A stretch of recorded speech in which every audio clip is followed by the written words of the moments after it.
it really spoke to me. Like, dark songs always spoke to me. I had a hard time playing happy songs. Dark songs, loved them. There was so much pressure to perform. Coercion. It was, yes. And there was, Mom was our band manager. You didn't really have much of a choice in where and when to perform. We didn't. We didn't get the choice. Honestly, we did not get the choice until we were well into our adulthood years. Hallelujah. Like, oh, look at us. Look what God's done. This is so great. That was fine until we would go home and get beat, and there was yelling and screaming, and the tension was enough to make you want to, and get raped and molested. And it was like there was a cognitive dissonance that was just it. The older we got, the harder it was to ignore, because if people found out what was really going on, they might call CPS. I can't even remember all the people who died. It's gonna get awkward. Right. The last 8 episodes have been detailing basically what was going on behind the scenes, like everyday life, normal, what was normal for the Long family. And in this episode, we're going to kind of cover, we're going to really cover what we put forward publicly and why this was so hard to detect. I know this is something like, even as we've been publishing these episodes, people have been coming forward and saying, hey, we're not surprised. We thought something weird was going on, or we saw signs of similar stuff that I was raised with. Signs of abuse, but I didn't say anything because you guys looked like a normal, happy family. And to my parents' credit, they crafted and drilled into us, putting forth that perfect, happy family public persona. And they're not unique in this. No, we're not unique in this. No. Talking about that one family, you read the girl's book that was very similar. Oh, yeah, Jessica Willis Fisher. Yeah, your family looked up to them. Yeah, you want to talk about, they put on a great act. Oh, yeah. You read her book, it was, things were even worse than your family. They had their TLC TV show. They were a homeschooling family. They claimed to be Christians. Loose. I mean, their dad was really into the end time stuff. Just funny because our family was too. They seemed like the perfect family. They were on, America's Got Talent or something? Oh, yeah. They were in like worldwide competitions. Like they were on a very very public stage. Now her dad's in prison? Yes. Yes, he's been convicted. What happened in her family was definitely worse. Oh. But, well, I don't know what worse, actually, now that I think about it. Not worse. A little different. Basically, the father was the main perpetrator in that family, and that was about it. Yeah. If I remember right. Yeah. And he was really bad. But the abuse in your family was more spread out among, like, a dozen people or more. Lots of different people. The fact is, like, this is a thing that goes on. People can hide things. The Duggar family is another perfect case. Like, they weren't as bad, but... You had all the stuff with Josh going on. All the stuff with Josh. Very early on, we started a family singing ministry. Very early on. And this was really popular. For whatever reason, this was really popular with ATI and IBLP. What made it a ministry versus, like, just being a music artist? We didn't get paid. Honestly, that was the biggest one. That's just called being bad at business. So. No. And it started out as we just wanted to bless other people. So, I mean, the story of how we started singing, this is, widely known on the blogs, you've probably heard this story a dozen, maybe hundreds of times. So we were, as 3 older sisters, were doing dishes. I think I was 4 at the time. So you had a 4-year-old, a 7-year-old, and an 11-year-old doing dishes. And naturally we were arguing, we were fighting, we were bickering, and causing a lot of, unpleasant noises. And any parent knows you really don't like hearing that. But, like, we were, like, really, really good at being bad. Really good at picking on one another. And so my mom couldn't take it anymore. So she came in with a hymnal, and she kind of set it down really heavily on the windowsill, and she's in front of us, and she said, "You're not allowed to argue anymore." I'm paraphrasing. "You're not allowed to argue anymore. Sing." And we just looked at her like she had grown a second head, because we were like, we don't know we don't know how to sing. We're like, why? What? And she's like, "What you're doing is not honoring to God. Sing. That's all you're allowed to do when you do the dishes." So with having very little knowledge, like none whatsoever, we just started singing the songs that we'd learned at church. And then over time, we picked up more. I think the oldest one learned how to do the alto. And then for a couple of years, actually for like almost a decade, we had no formal training whatsoever. So I don't know how much of a blessing we actually were, to be honest. I say that because we did record our own CD. You knew about that, right? I think so, yeah. Okay, we recorded it. Okay, so with getting, suddenly we can sing. People are like complimenting us and like, "Oh, you sound good." Now, to be fair, we tried sticking to the notes and everything. We tried sticking to the notes. We weren't that bad. Okay, it was palatable. And then came the learning instruments, because we're like, well, we need instruments so we can, know what key to stay in, and we can sing and everything. So there was a guitar. I started learning piano at like 6. I need to learn guitar. And another sibling learned violin. I'm not sure what year that started. But when I first started learning piano, I was teaching myself from, her name was Madonna Woods. And it was a piano book course with a cassette tape. So I'd set the cassette tape on the piano, press play, and then hear her instructions and read along, and there were images in the book and everything. And so it was a Christian-based course, obviously. And for whatever reason, IBLP, ATI, what? The note C is for Christ. Probably. I don't remember. So it was very... B is for blood of Christ. It was heavy, like, obviously we're into that. But for some reason, IBLP/ATI, like, almost rewarded families that had musical ability and musical talent. Like, if your family was accomplished enough, you got to be on stage performing at the events. Because it looked good. It did. It looked good. Just and like, right, politicians, they'll put people into their campaign or surround themselves with people that make them look good, which included your family, like Ted Cruz. Yep. They're like, "Oh, your family looks like my constituency. Let me make sure you're behind me when I give my speech or whatever." Yep. That did happen. That's probably what ATI was doing. Was like, what would represent ATI the best to the world? All these great families, large families that are all singing together.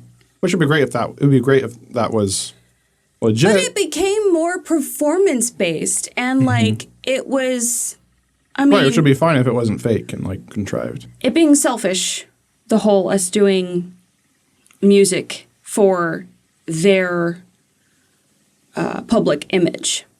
Because, and I have an audio clip of Michael Johnson recounting something he remembered, and this happened a couple different times. But we were supposed to, as girls, were supposed to sing at some event that he had put on. So your dad wanted you guys to sing. So during the lunch break, and he totally misunderstood. The people were talking and fellowshipping. That's what you did. There was nothing scheduled or slated for you guys to sing. But you started to sing, and everybody just kept talking. And your dad got up and, remember this?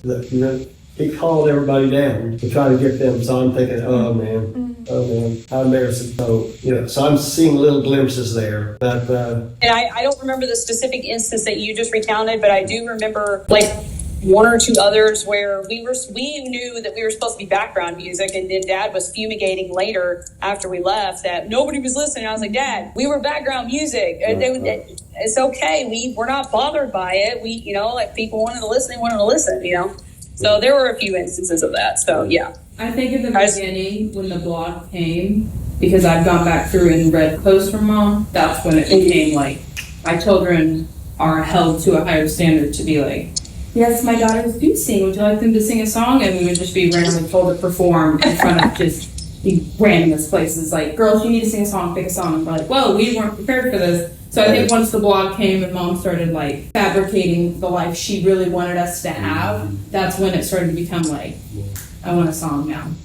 And like he noticed that was a little concerning. That was a red flag. There was so much pressure to perform. Coercion. It was, yes. And there was, Mom was our band manager. You didn't really have much of a choice in where and when to perform. We didn't get the choice. Honestly, we did not get the choice until we were well into our adulthood years. In the beginning, Mom was in charge of everything. She set up where we sang. So we sang at nursing homes. We would sing at other churches.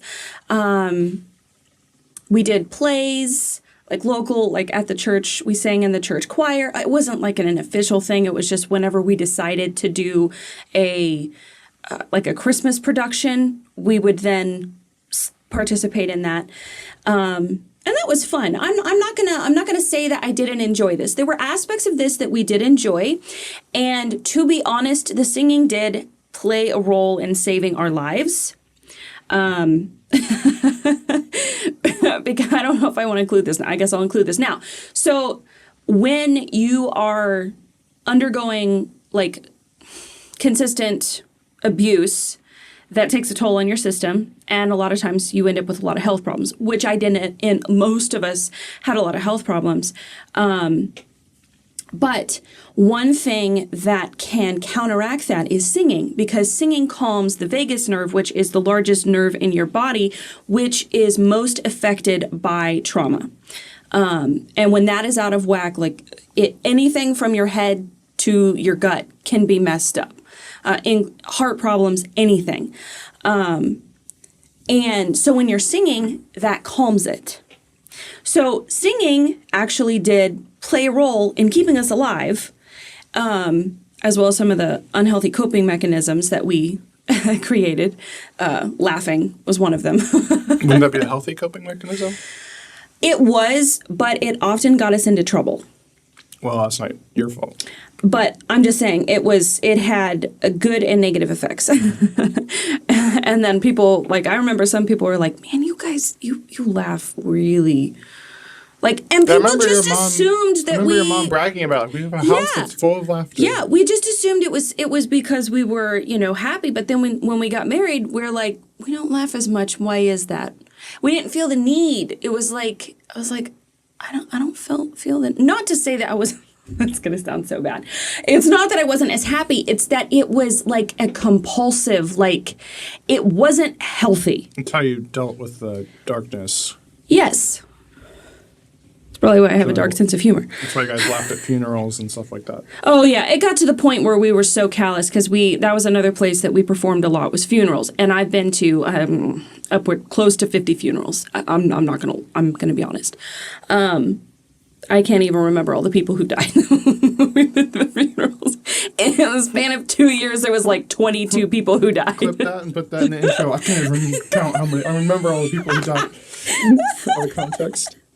But we were exposed to a lot of dark stuff, constantly. So the singing was very, very good. But there were aspects of it that was not, because we had absolutely no say in where we performed, when we performed, how often we performed. That was not up to us.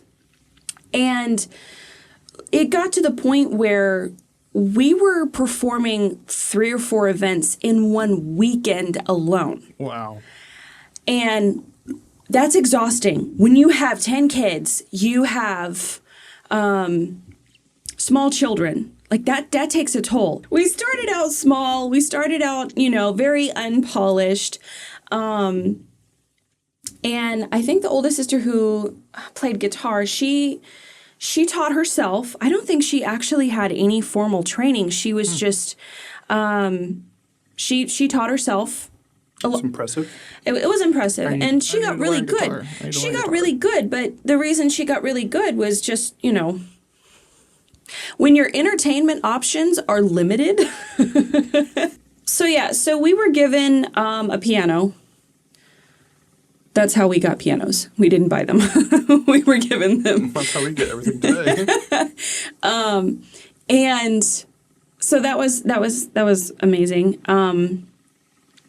And I moved to when we moved, I turned 10 years old, and my sister's best friend offered 7 free lessons as a birthday gift. And that's when I really, my piano learning really took up a notch. And because I was the golden child at the time, there were a couple different golden children. But I was, because of that, and because I got so proficient at it, they invested a lot of time and energy and money into my piano endeavors. So I performed in a lot of competitions, and so did some of the other siblings, but not to the same extent that I did. And that caused a lot of issues, a lot of jealousy, a lot of bitterness, and a lot of resentment, because they're like, hey, we'd have more money if you weren't taking it all for why are you piano lessons. Why are you getting special investment? And it had never occurred to me. That thought had never occurred to me, and I felt horrible. But I couldn't do anything about it, because it was like, at that point, it wasn't even like a choice. I couldn't decide just not to do lessons. I mean, maybe I could have, but it was like, even just the thought of just turning that down was like, I don't know that I can.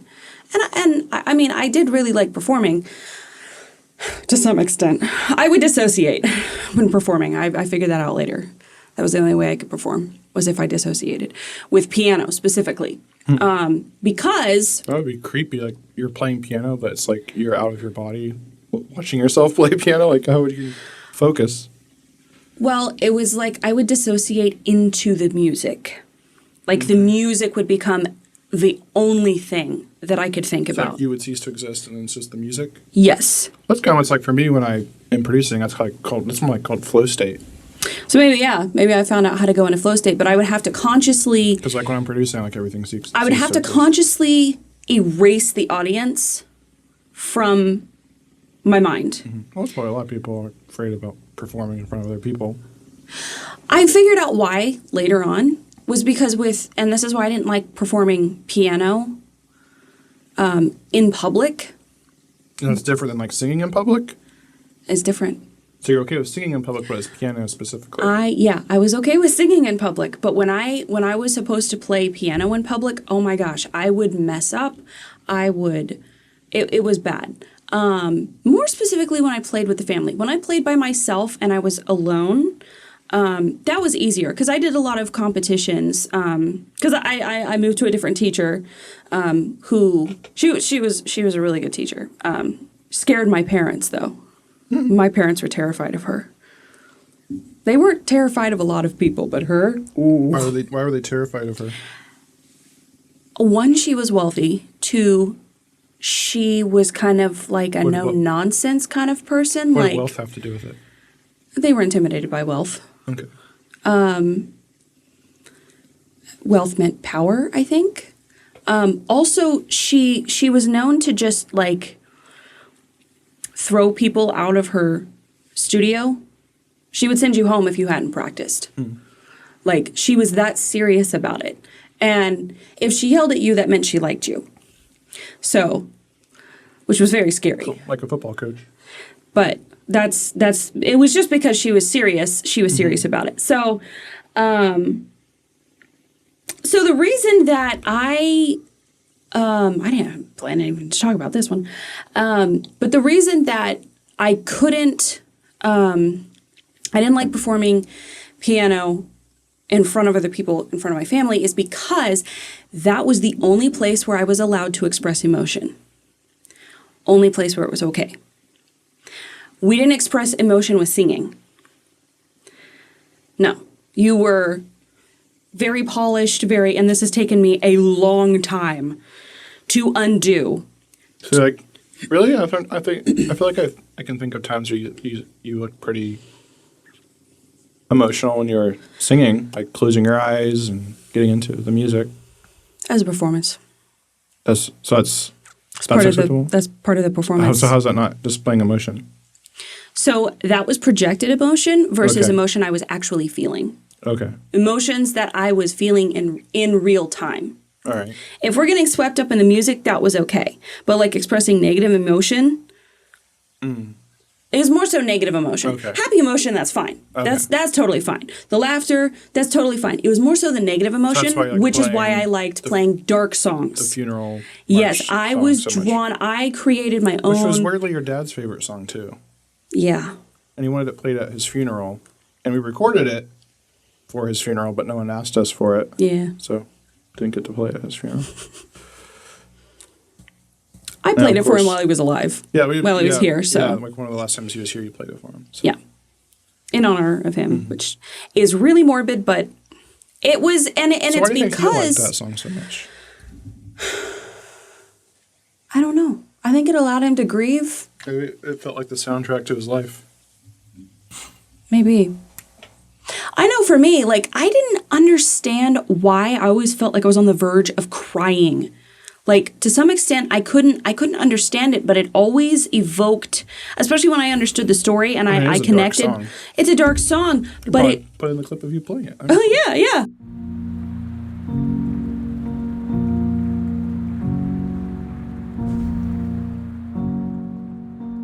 It really spoke to me. Like, dark songs always spoke to me. I had a hard time playing happy songs. Dark songs, loved them. Loved minor. I loved minor keys. I loved all of that. And it made sense because that was the only time I was allowed to, it was okay for me to express bad emotion, negative emotion, because otherwise you were just told to go to your room if you were in a bad mood, if you were depressed, like that wasn't allowed, that wasn't okay. Don't express any of that. Just go get right with God. So if you had a bad attitude, go get right with God. If you were having a bad day, it wasn't like... So they didn't really talk to you about it or get to the bottom of why you're feeling that way. It's kind of just like, get away from me, go to your room. Yeah. Yeah. And when you were a small child, you were spanked for that. You were put in, you were reprimanded. And by spanked, are we talking about the Yes. bend over, hold your Yes, ankles, yes. beatings? Yes, that 10 spanking. to 70? Yes, that kind of. And it really wasn't okay if you had a bad attitude out in public. That was a big no-no. Huge no-no. So it's like... Well, that's kind of the conclusion we came to about... You can't act out in public. You can do this at home, but you can't act out in public. That phrase was said. Yeah, my dad's favorite Bible verse was, a good name is rather to be chosen than great riches. Mm-hmm. And obviously he didn't have the great riches part, so he was trying to cling to the good name. When we started speaking up about this stuff, his complaint wasn't, you're lying, that's not true. He didn't say any of that. He said, No. You're cremating my name, quote unquote. You're cremating my name. That was why he got offended. Yeah. Not that it was false. Not that. That's why he asked me to not make any videos until after he was dead. Mm-hmm. Yeah, it was like we had a complex relationship with music. We loved it, but there was also an obligation and that performance side of things. Like when you were on stage, you were expected to be happy. You were expected to, we were expected to smile all the time. And it wasn't a problem until I sang an Italian song. And someone critiqued me and she's like, do you know the words of that song? I said, no. And she's like, you should not be smiling. Mm-hmm. It was actually her that made me realize I shouldn't smile during every song. And that's when we started reevaluating because someone else commented on it looked strange that I was smiling while singing about it's Shiny Happy Corio Ma Bambino or something like that. The song is basically, Daddy, why won't you let me marry this guy? I if I remember the translation correctly. But she's like, it's supposed to be a sad song. You should not smile when you sing that. So it was because of that, and that wasn't even until 2015. So it wasn't until that point that we were like, put on a smile, smile all the time, look alive, don't look somber and don't look dead, but you got to look alive. Which is funny because I feel like I think that's at the last fall party we went to. You guys were all performed. I remember a couple of your siblings looked very bored. Mm-hmm. Like just had their hands in their pockets and singing like they didn't really want to do it. It's an obligation. There's an obligation at that point. I can show that. I think I know what you're talking about. Yeah. I mean, it was just kind of like you were the most lively one.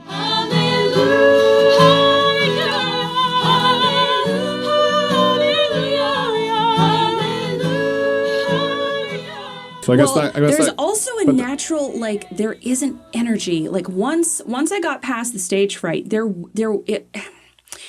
an energy that you can tap into when you're performing live that it's just I don't know and certain songs that we would sing I would really enjoy and I would just feel them in my soul and I felt like I was coming alive and that was fun and that's when I felt like my singing actually got better.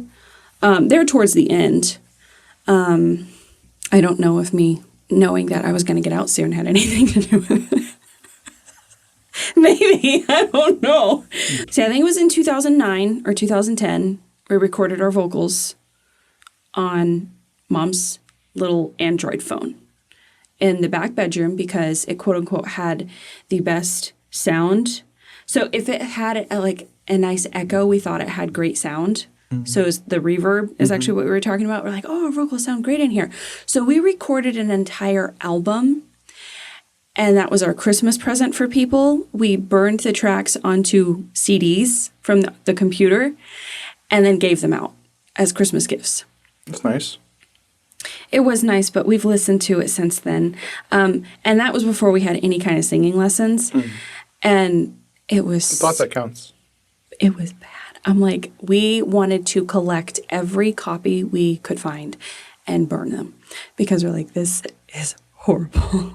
But yeah, it was the thought that counts. So that's I think it was in 2010, that's kind of when we got established as the official family band. That's when Mom came up with the Long Family Singers.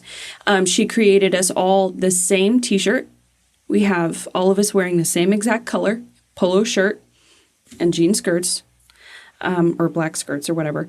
And on the, they were embroidered with Romans 1:16, and they said, I am not ashamed. And that was kind of our... The gospel phrase, the power of salvation. Ironically, I know, ironically. Even though their gospel had no power.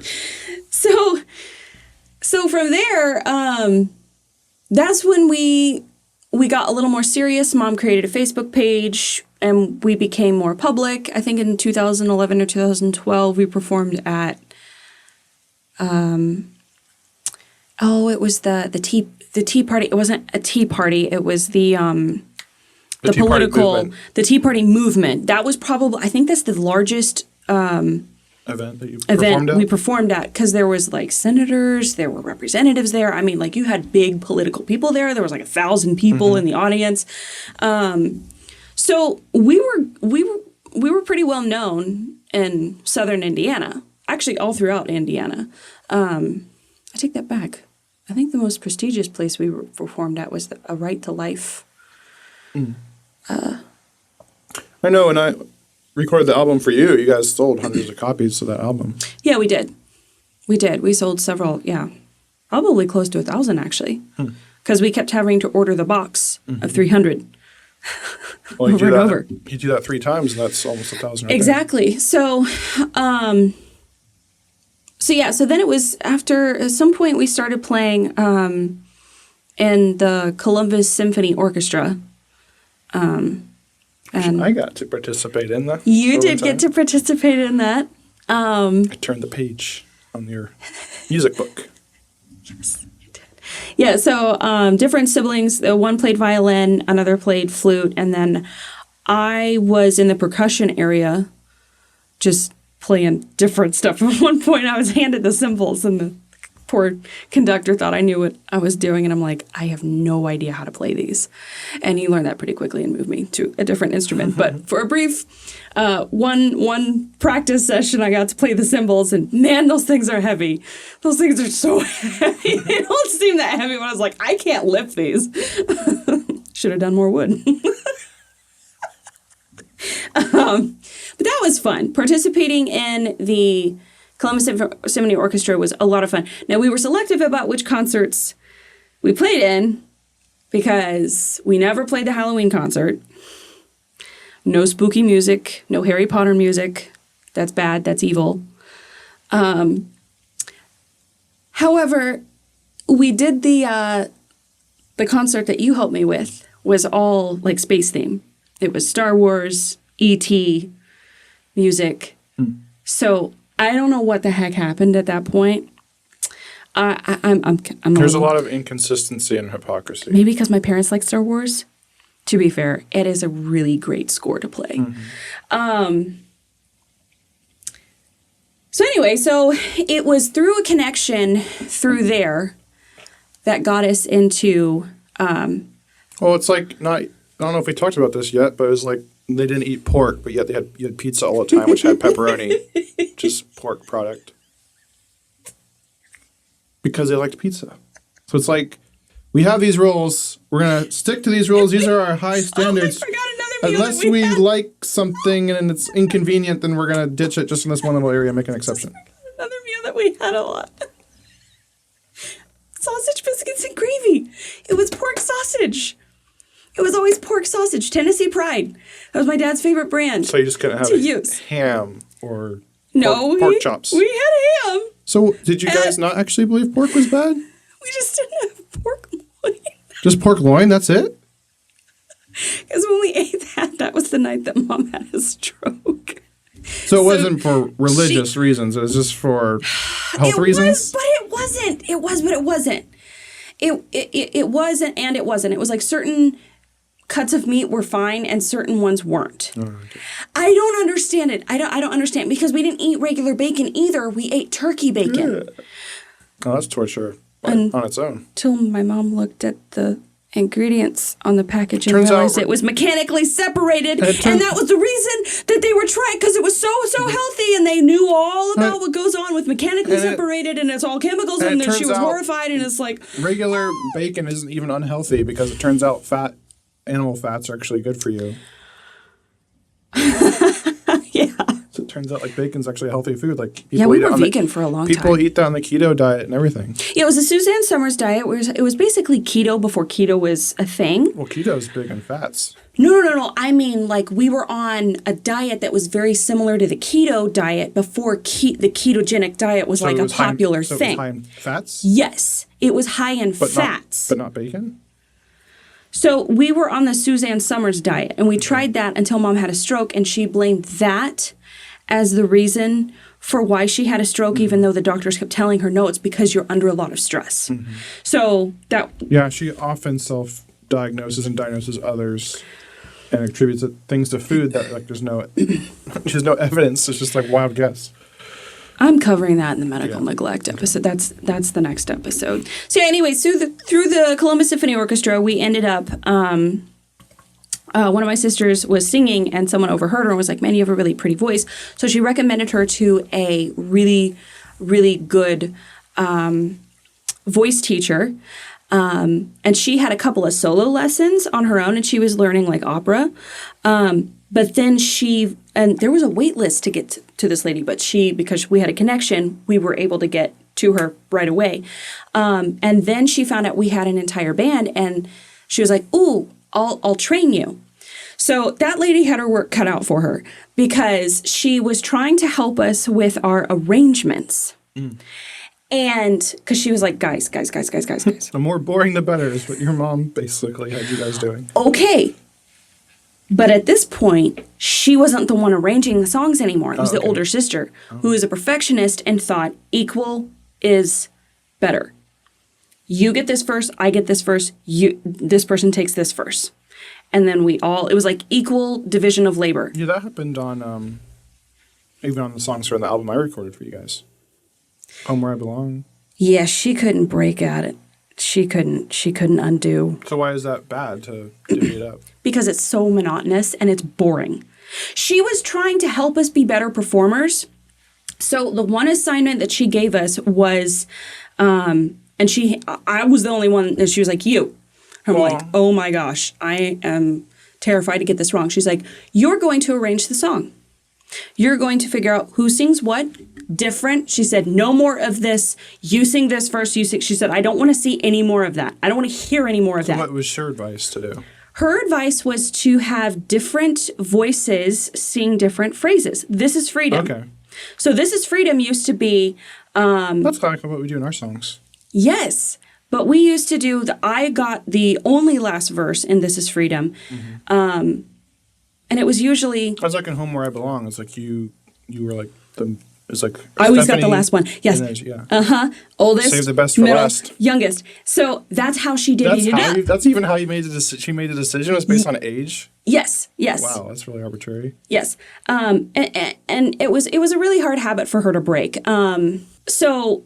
Yeah, like the first time I saw you guys perform live, I was like curious to know, like, I've never seen you guys perform before. And of course, I was interested in you, and at the time, so I'm like, I was curious to know, like, I don't think I even heard you sing that much. Like, so I was like, how good of a singer is she really? Or how do they do this? Or who's like the lead singer? Like, who's the best singer and this stuff? And what I took away from that performance was that you were the lead singer, and that it seemed like you had the most difficult parts to sing, or you kind of sang the lead parts and everyone else was more built around you, is what at least at that one performance is how I took it. So that's how it ended up. And it was always painted as, because I couldn't do high harmony, which the one sister could. I couldn't do the soprano harmony. So we would try to do like 3-part harmony. So there was one who did the alto harmony and one who did the soprano higher register harmony. And she had an ear for that. And I didn't. So I felt like I got stuck with the melody. Which is the most important part. So it was kind of an accident. It was because it was painted as because I couldn't perform that part, which made me really mad. And I was like, I'm going to figure out how to sing this eventually. The most important song. Yeah, but it wasn't the you're good at this, so this is what you're going to do. It was you can't sing this part, so you're stuck singing this part. Okay. See, it was all how it was framed, and so because it was framed, and I was shocked when people were like, "You're the lead singer. You're the lead singer," and I was like, "Wait, what? People think I'm the lead singer? Like that was that I'm not. This really isn't false modesty. It was stunning. I was impressed. I'm like, oh, she's the lead singer. I was shocked when people considered that. So it's just honestly sometimes it depended on the performance and what the set list, because the oldest one, she was the one that designed the set list and decided what songs were performed at which events, who was singing what. So all of our more interesting songs, our voice coach helped us with. Jingle Bells, all the different rhythms and the slides and everything. Oh, that's a really good one. And she was even trying to get us to be a little, sexy with it. A little sassy. A little sassy. And that was pushing a line. That was so pushing a line. But because it sounded good, we went with it. And she was like, come on. There's room in the sleigh. Come on. It was really funny. Like, it was in a one-horse sleigh. And she was like, come on, play with your eyeballs. She was trying to help us be better performers. Like, she's like, no more just Cheshire Cat. She's like, you need to be expressive. That is, and like, she really hounded it into us. And she was really stern sometimes. And man, I need to learn to sing. I'm so bad at music. Yeah, I make music. Here's the thing, though. You're really good at it. You're really good at it, though. I'm good at arranging. Because that's what I get paid to do. Arranging, but it's not just arranging. You can sing. You just need to practice.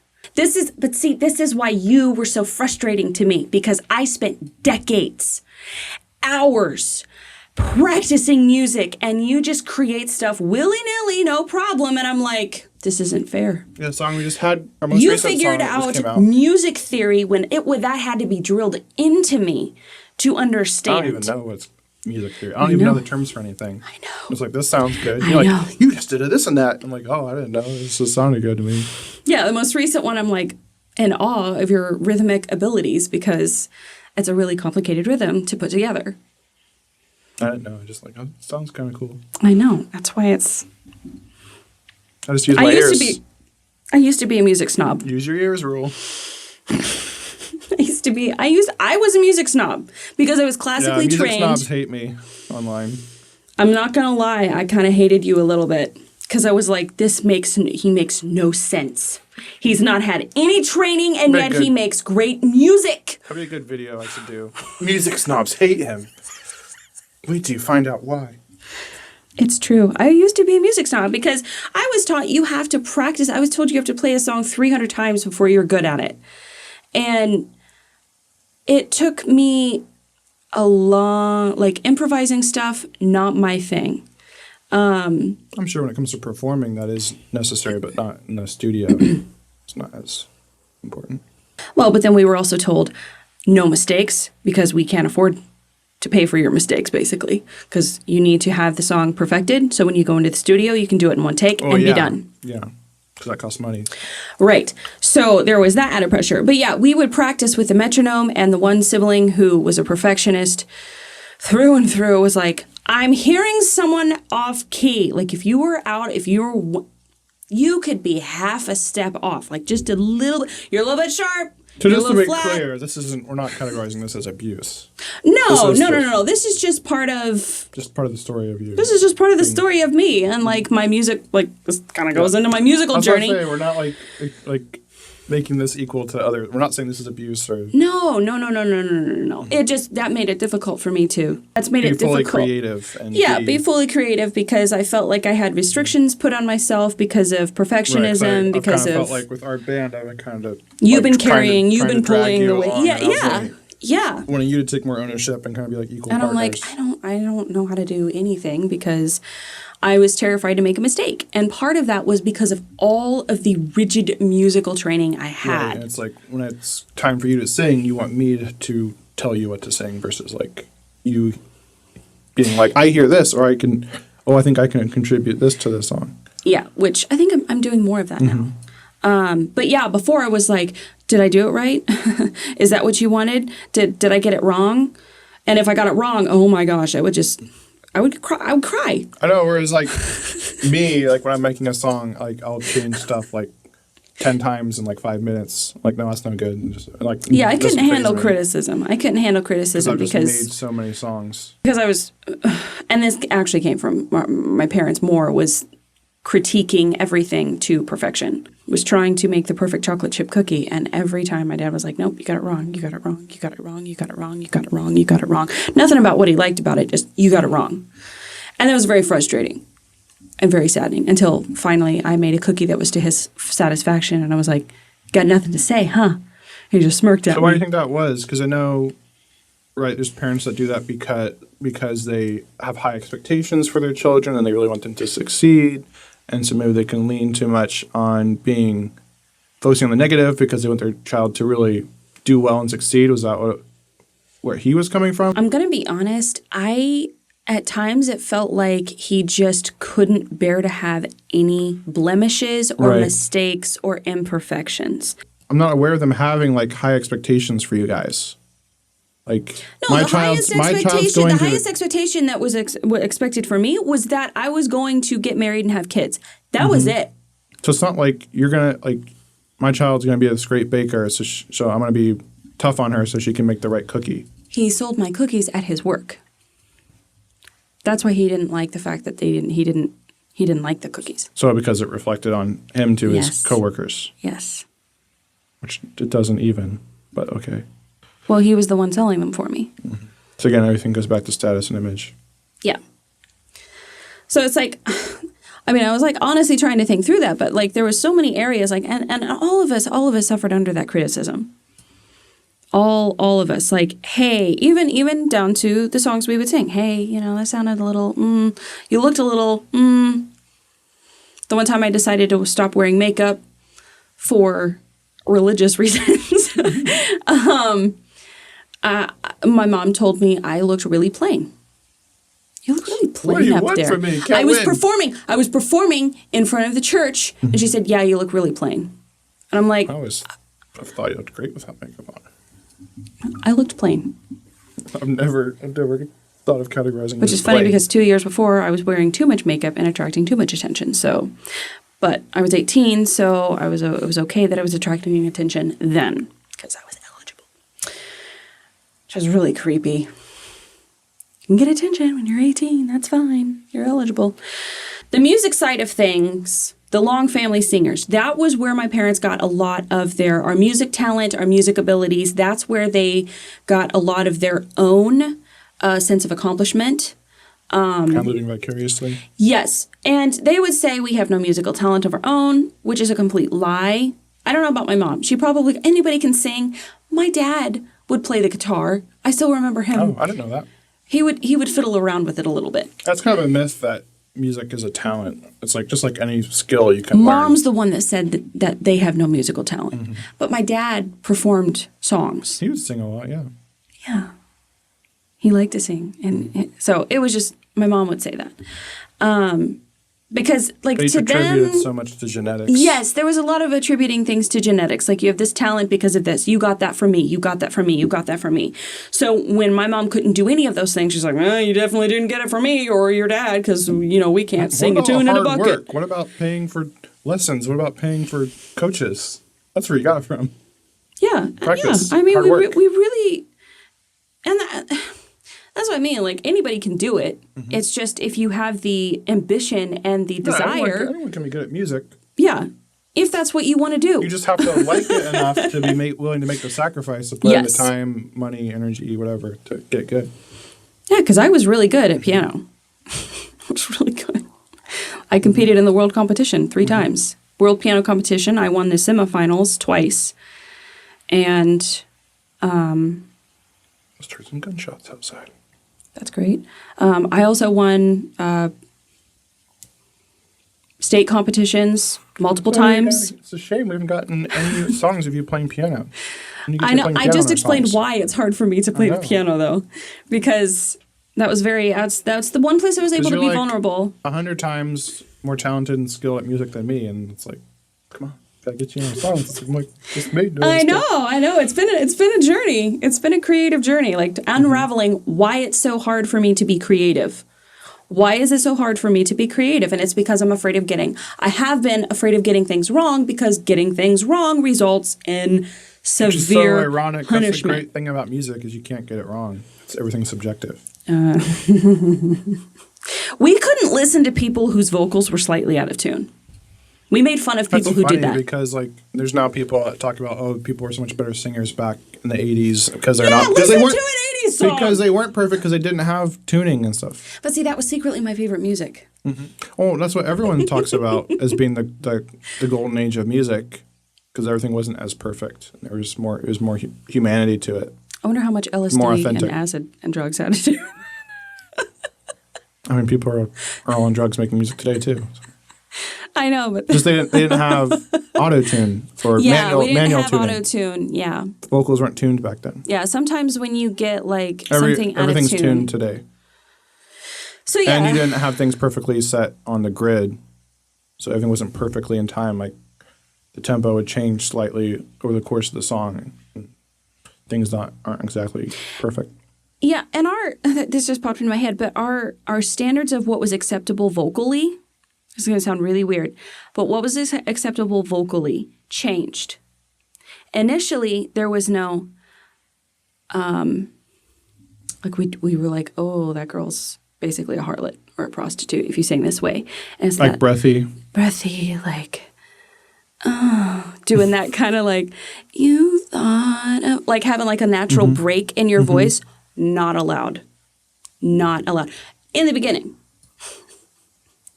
And I started doing it later on. They're like, whoa, that sounds really good. And I'm like, That was that Crawdad song, whatever you guys sang. Oh, yeah, How that one. How was that acceptable? Because they enjoyed it. That was really, yeah. And we got it from homesteaders, from girls who sang as a family. They were a family that sang, and they had a whole homesteading series, and that was one of the songs that they sang. And we're like, oh, we got to learn that. And I don't, honestly. Yeah. The whole guarding your heart thing was a huge facade that no one actually believed in. Which is fine. You don't have to. But just don't go around saying you do it and you don't. And telling other people that they're We wrong were for not all doing it. boy crazy. Yeah. So We just I witnessed some it. of us some of us knew how to hide it better than others. So the family band, that was a huge thing. That was our public image. That was the most important because we were often on stage. And when we started sharing our parents' testimony over and over and over and over and over and over and over, like, oh, look at us, look what God's done. This is so great.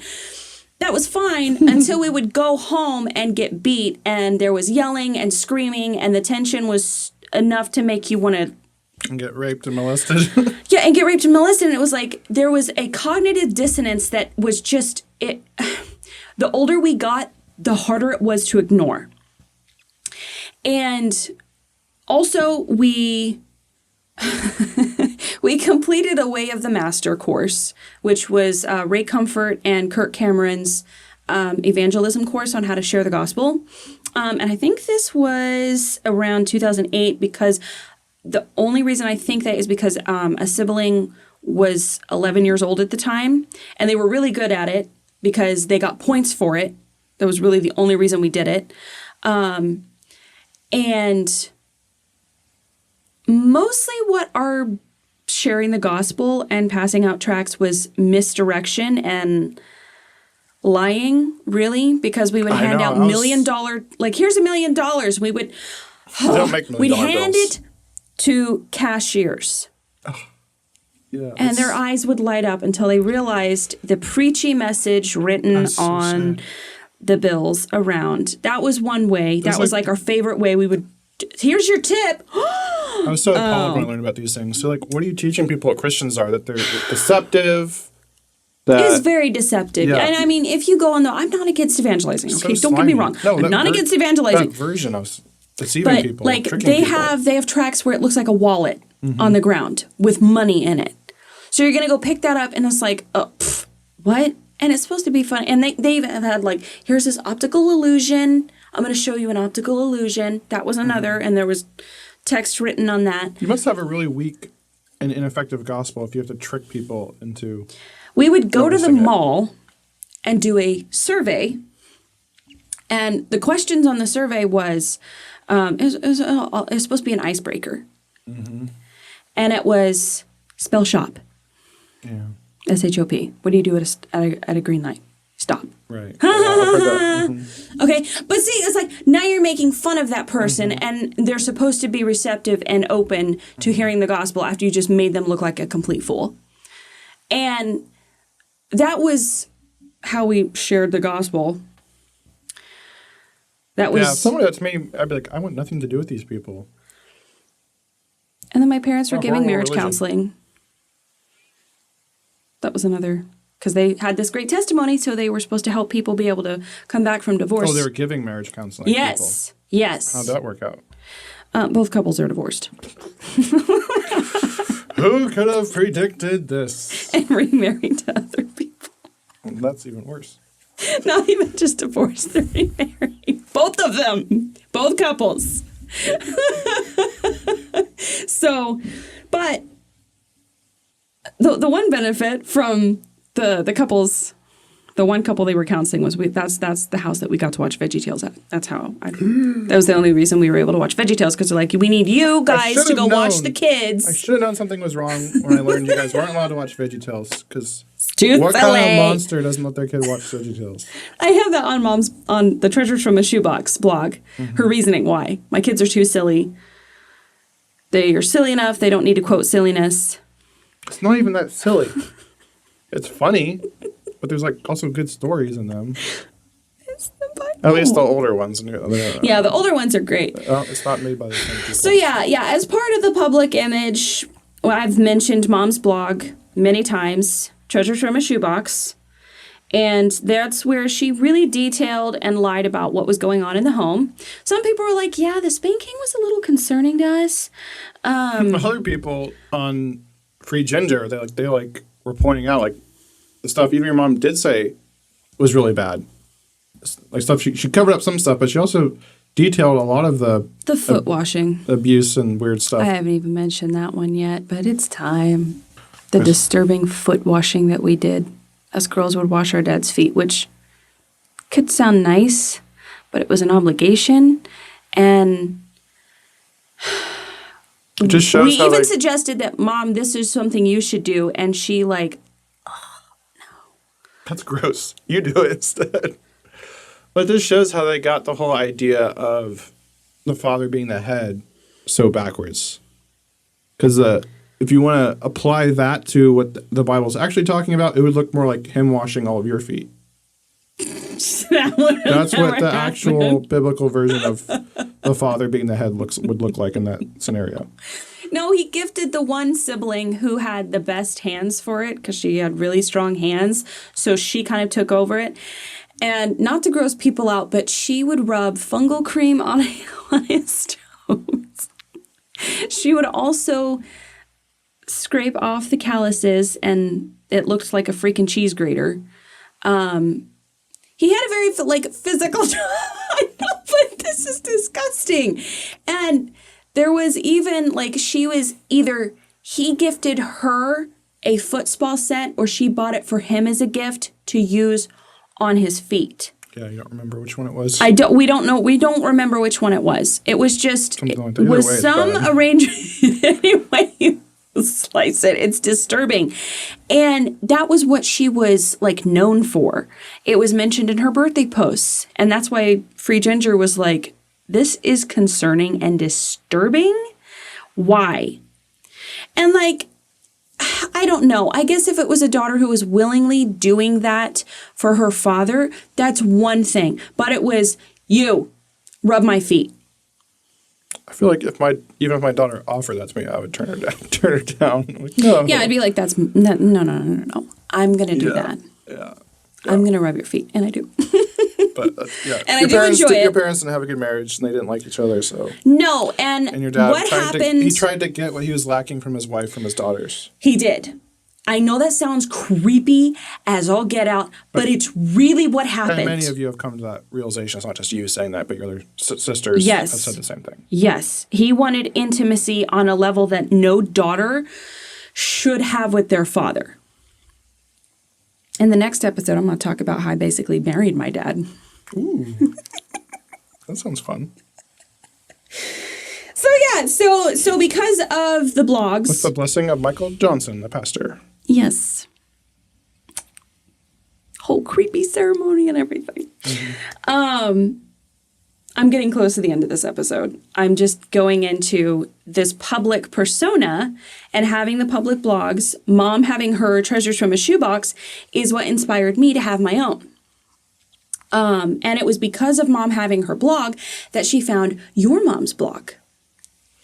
And it was through that connection that she found Kingdom Pen. And she told me about it. And I was really excited because I was like, ooh, a community of Christian writers. So I had my blog. I had to ask for an email address at 16. I had to ask because I couldn't just create an email address. You could not create your own social media. That was not allowed. Can't just hop on social media. Oh, no. I had to ask Dad for a Facebook at 19 years old just so I could join the KP team.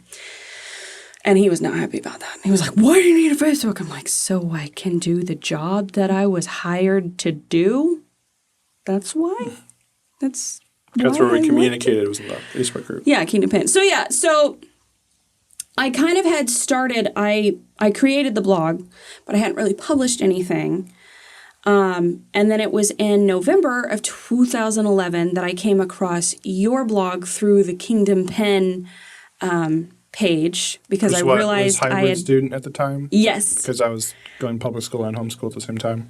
Yes, because I think you changed it later to the Arsenal after that. Right. So yeah, it was the hybrid student. And at first I didn't know you were a boy when I first left the comment on KP, Kingdom Pen. I thought I was a girl.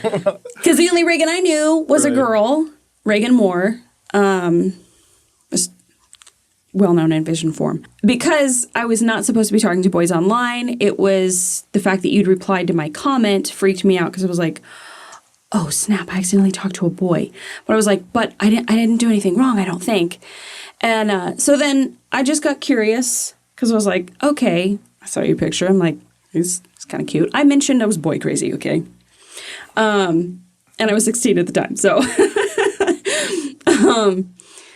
Any and all boys could be a prospect. That's kind of how we were raised with that mindset. And I know other girls in the same culture were like, man, we really regret having that mindset. Meme with the anime guy with the butterfly. Is this my future husband?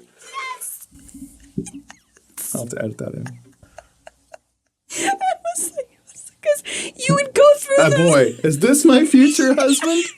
Yes, any boy. Because that was your sole calling in life, which we highly esteem marriage. We think it's amazing. Yes, marriage is amazing. We think the culture has swung way too far in the other direction, telling women that they're going to be happiest if they just get a corporate job and don't have kids and blah, blah, blah. But for most women, you're going to be happiest getting married, having a family, and so on. But that was like what your whole world revolved around. It was like taken too far. It was taken too far. And so that was like that was like the finish line. So it was like, yes, that's why that's why every guy was like a prospect. Because it's like, this is what my life is for. Mm-hmm. Yeah. And that was kind of painted as our only option. At the time, it wasn't like you're going to get a job because that was frowned upon. Girls working outside the home? Heck no. Oh, no. No. I've mentioned before, sexism and all of that was alive and well in my family. Like the rules were different for who got their license, when, and what age. Mm-hmm. Like it was ridiculous. Boys got it way younger than the girls because the boys would be expected to drive around even though we all had jobs that required us to drive. Later on, approved jobs.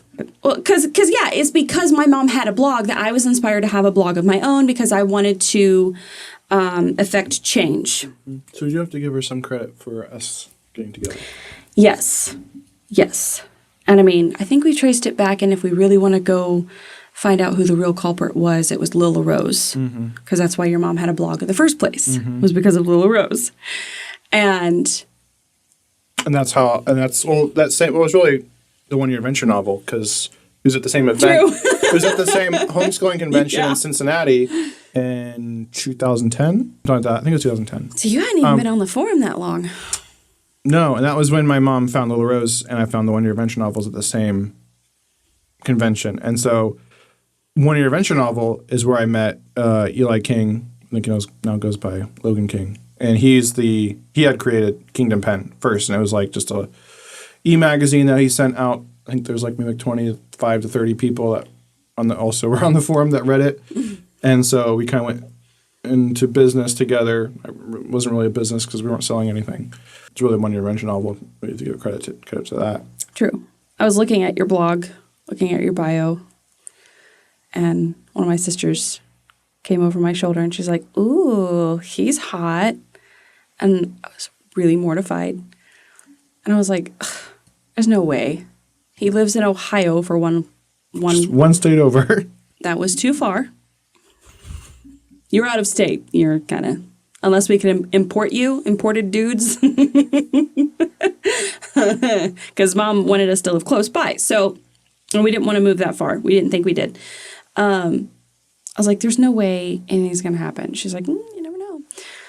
So I think that was when I started following your blog and started reading basically everything you wrote. And developed a bit of a crush from day one. Because I got lumped in with all the fundy stuff and what your family was. And I realized later, like, no, what I was talking about was completely different. I didn't even know about any of that. Because I grew up in the more normal parts of society. I went to, going to public school. I didn't really fit in either crowd. I didn't really fit in with the homeschoolers or the public schoolers. No, you've never really fit in anywhere. Which was why one reason why you did the hybrid student. Mm-hmm. But yeah, so that was presenting everything on stage. Here's what we do for the Lord. Here's what the Lord's doing in our life, which I'll get a little bit more into the next episode. Because it's tied in. There's all the health issues. Thought I was suffering for the right reasons. But yeah, there was. It's because of this big happy family that my mom was really great about publicizing. And that's what got her so much influence. That's why she has a lot of influence over Oh, a lot 'cause of then- people. yes, 'cause then- because of this false Yes. facade. Yes, this false facade, and also we had the long way to go, which we did later, which because of that blog later led to the TV TLC reaching out wanting to do a reality TV a series. reality TV series. And that only fell through because everything with the Duggars came out. Yep. And they're like the Yep. country can't stomach another family. How bad would that have been if they had done a show with your family and then all this came out? It would have been catastrophic for them because it was much worse than Josh Duggar. And the problem isn't big families. The problem No. isn't Christianity. No. The problem is they had a false counterfeit gospel that wasn't Yep. Christianity at all. Yeah, because we've pinpointed like what really was the problem. Because we want to have a big family. We're like, well, We already do have a big family. i.e., baby number 5, coming to a Christmas near you. But yeah, it was, and that's what we preached constantly was this false gospel on stage. Any chance we got, and we heralded as And they weren't really a even great having thing. children for a love of children. That's why we're having a lot of children. It was because, again, it was a status thing in that culture. You got more points for having Yes. more kids. Yeah, it's funny because like this public persona also made it seem like we were all extroverts. Which we're thankful for that they had a lot of kids because Oh, yes. we value life, and it's not like it's really messed up when people say like they shouldn't have had so many kids. Okay, well, who do you want dead then? Right? That's what you're really saying. Which is a horrible thing to say. Yeah, it's complicated, honestly. It's So- complicated. Yeah, there was just a lot of the public image was well crafted and it was fiercely maintained. You didn't talk about the problems that was going on at home. You got in serious trouble if you mentioned to even your best friend what was going on. So we didn't talk about anything about what was going on inside our own home. So how did that practically work? What do you mean? Was there something you said to a friend, and then you got? Yes. So what's an example of that? So one example was the one time I told an adult and his father I didn't feel loved, and I got shut down immediately and reprimanded and told never to say that ever again. Your parents love you. You should be grateful. Another time, another sibling went to a close family friend to try to talk about her own problems, and that friend thought she was gossiping and went back and told mom everything. And that sister got in a lot of trouble. So you learned by watching other people, Right, which is the like- other siblings, like, don't do that. I mean, for me, if that was my child, that'd be a major red flag for me. But not that they told, but that they're, even if it's like not true, in my mind, like, why did they perceiving that that's the truth? Something's gone wrong somewhere, and my concern would be for my child, not that my reputation. I'd be like, why do you feel this way? What have I done wrong that I'm not aware of? That and also the honor your father and mother ideology was grossly twisted and made to state that you could never, ever, Which ever again, it's say like- anything bad about your parents or criticize them ever. That's with a lot of these principles they had. It's like, yes, honor your father and mother, but whose responsibility is that placed on? It's not on the parent's job to enforce that. It's on the child's job. But it was, I'm going to make sure you do this. Same thing Yeah. with like the submission. The wife's supposed to submit to the husband. It's not the husband's job to enforce submission on his wife because that's not submission. not submission. That's tyranny. Right? Submission, for it to be, by definition, it's voluntary. You choose to submit. So it's the wife's job to enforce submission, not the husband's job. It's the husband's job to love his wife. That's his only job. Nope, a husband makes sure that his wife submits. No. So again, they make sure that twisted his so children much, obey. scripture and got things Yeah, it so was messed up. So there was that. I think also there were a couple of things that were used to keep us in line. And I mentioned, like, if you misbehaved, you were not allowed to, like, you could misbehave at home. That was fine. Can't you wait until we get home? Just don't do that out in public. That's what they said, like, to children who are misbehaving. Okay, we're talking little kids. who are probably just exhausted because they've been out all day Yes. going to multiple places, and they Yes. don't have the capacity to continue to function appropriately. No, you can't drag your little kids, toddlers, babies to multiple events in one weekend and expect them to act normally when their nap times are interrupted, when their sleep schedule is off, when they haven't been fed according to a proper schedule, their nutrition is off, is not, we weren't taught proper nutrition. I didn't even know what all had protein in it, for Pete's sake. I thought spinach was a great source of protein. Everyone got nutrition wrong in the 90s and 2000s. Okay, but we were because supposed to be super healthy. all the big food corporations bought out all the doctors and nutritionists and built the false food pyramid. Yeah. We didn't follow the food pyramid, though. I'm saying we weren't taught nutrition, period. Okay, well, at least you weren't taught bad nutrition. Look on the bright side. Come on, can't you look on the bright side? I'm saying I ate spinach because I thought it had good protein in it. Well, it works for Popeye. That's how I got those Have big you read forearms. the nutrition label on spinach? There's like got a nice amount of iron, but not protein. And then I didn't know. Well, how that, do you explain Popeye? Jeez, I didn't know. Propaganda. Oh, yeah, I didn't it know literally that- was a propaganda campaign to get people to eat more spinach, actually. I've never actually seen Popeye, so Oh, I it's don't. great. We should watch Popeye. We should show the kid Popeye. Our kids would love Popeye. We should watch the old ones. But anyway, I still sing songs from Popeye. oh yeah. Abu Hashim. Nope. Didn't know what you were singing. Okay. Thought you were just singing something weird. Well, to be fair, I do sing all You weird do things. sing a lot of weird things. So yeah, so it was this oppressive, like, perform. Here's what we give the public, and don't let anybody know what's really going on. And bad things will happen, because if people found out what was really going on, they might call CPS. That was the other threat. Which just shows that they knew what they were doing was wrong at some level. If you're that terrified, you know you're doing something wrong. Mm-hmm. You know something's wrong. So, I think that covers that. And in the next episode, I'll get into all of the health issues and medical neglect and more of our love story, which has many twists and turns and is all over the place. Yes, your mom was trying to break us up when we were engaged, basically, Yeah. and trying to push another guy onto you. Yeah. This is going to get awkward. All right. See you in the next episode. Forgot to say, like, subscribe or Yeah. all that stuff. Hey, so if you've been enjoying this series so far, if it has provided any value for you, go ahead and click the subscribe button and also the notification bell so that you know when the next episode comes out. And subscribe to our email list. Yes, there'll be a link in the description below. We'll also put a link on the screen as well, AndromedaCoastMusic.com/email. So you can keep up with all our content releases, and I'll be sharing some Yes. coping strategies and healing tips from trauma and, yeah, all the traumas. And we're also a music band. Yes. We make music, so we'll also keep you apprised of all our music releases. Yeah, we've got some releases coming up. So, subscribe.